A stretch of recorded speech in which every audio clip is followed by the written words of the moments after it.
Jake Claver just said the move in this token will be violent. Those are his exact words. Not gradual, not slow, violent.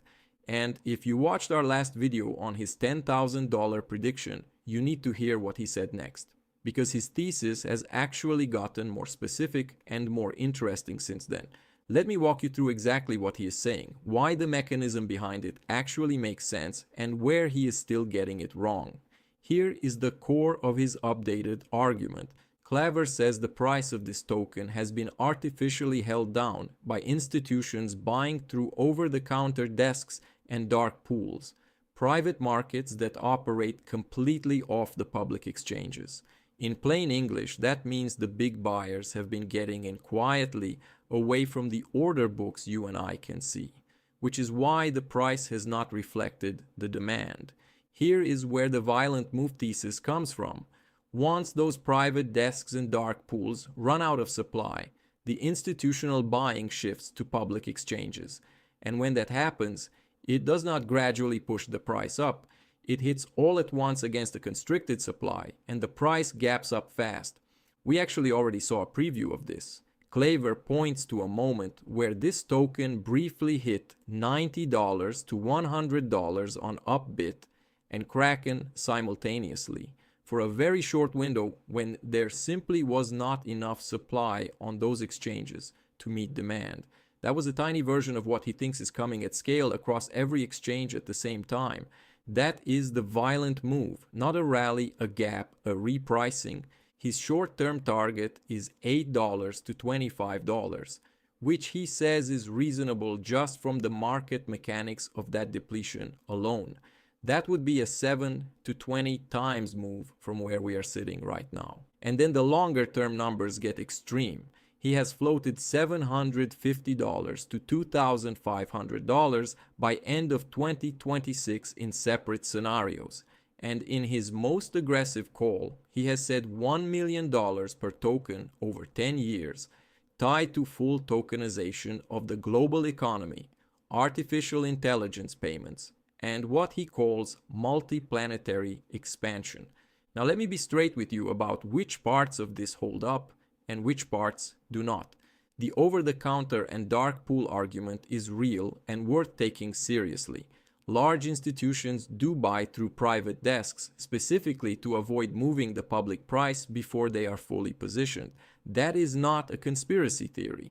That is how institutional trading works in every asset class.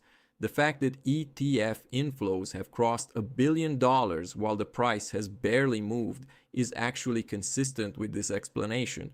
The demand is there, it is just not hitting public markets yet. The $8 to $25 target from supply depletion is the most credible part of his thesis. If institutional demand hits public exchanges in a concentrated wave rather than a trickle, thin liquidity above current price levels means the move could happen faster than anyone is positioned for. That is not unique to this token. That is basic market structure.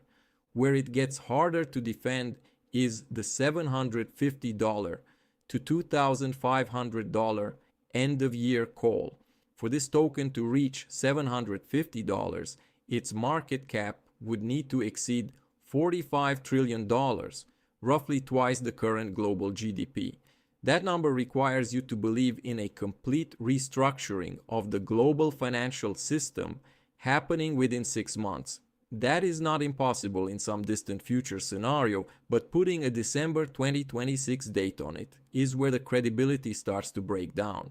And his track record matters here. His $100 by end of 2025 call missed by about 95%.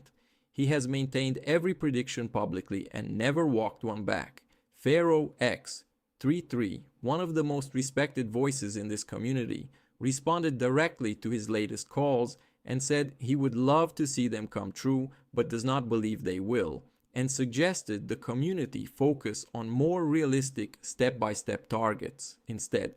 So here is the honest breakdown of where I land on all of this. The mechanism Claver describes, where supply depletion on private markets leads to a sharp repricing on public exchanges, is a legitimate thesis backed by real market structure logic. The $8 to $25 range, if that mechanism plays out, is not crazy.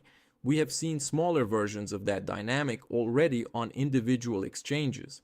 The end of year $750 to $2,500 call requires a suspension of mathematical reality in the near term.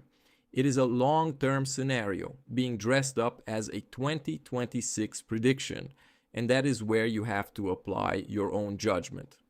What I would watch is simple. Exchange reserves are already at 7-year lows. ETF inflows are steady.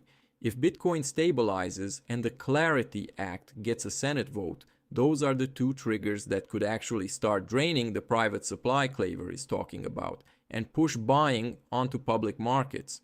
That is when his violent move thesis gets its real test. Whether it goes to $8 or $25 or $2,500 when that happens is something nobody can tell you with certainty. But the setup he is describing is real enough to pay attention to. As always, nothing in this video is financial advice. Do your own research before making any decision.